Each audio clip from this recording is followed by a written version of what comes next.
জয়গুরু। শ্রী শ্রী ঠাকুরের বাণীগ্রন্থ মাতৃমঙ্গল থেকে কিছু অংশ পাঠ করছি। মেয়েদের পুঁথিগত বিদ্যার বিপদ। আমার মনে হয় বিশেষ করে মেয়েদের প্রকৃত শিক্ষা বাদ দিয়ে তথাকথিত পুঁথিগত বিদ্যা হওয়া আদৌ ভালো নয়। সেবা যত্ন, আত্মনিয়ন্ত্রণ ও গৃহস্থলীর কাজকর্ম বাদ দিয়ে অমন্তর লেখাপড়া শেখায় সাধারণ জ্ঞান, অনুসন্ধিৎসা ইত্যাদি নষ্ট হয়ে যায়। মেয়েগুলি অনেক সময় উচ্চাকাঙ্ক্ষী ও বিলাসিতা প্রধান হয়ে ওঠে। একটা শান্তির সংসার গড়ে তুলতে গেলে যে সহ্য, ধৈর্য, ত্যাগ, তিতিক্ষা ও সন্তোষ লাগে, লেখাপড়া জানার অহংকারে তা অনেকখানি হারিয়ে ফেলে।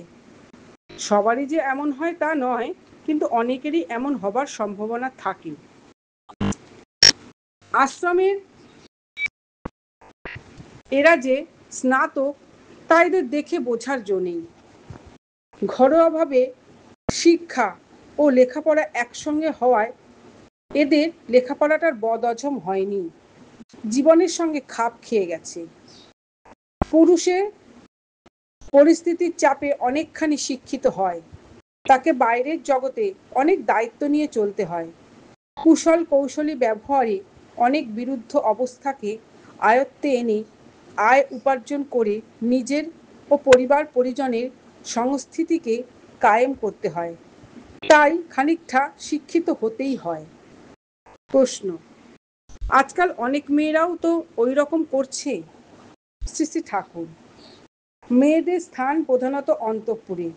মেয়েরা যদি নিবিষ্ট নিষ্ঠায় সংসারের কাজ করতে না পারে, ঝি চাকর বামুন দিয়ে সব কাজ করায় ও নানা কাজ কারবারে বাইরের জগতেই বেশিরভাগ সময় থাকে, তবে বাড়িগুলি সব সরাইখানায় পরিণত হয়ে যাবে। স্বামী ও ছেলে মেয়েগুলি শুকিয়ে উঠবে ধীরে ধীরে। ছেলে মেয়েগুলির বেয়ারা হয়ে যাওয়া অসম্ভব নয়। মেয়েরা বেশি বহির্মুখী হলে স্বামীর সঙ্গেও সামঞ্জস্য হওয়া কঠিন।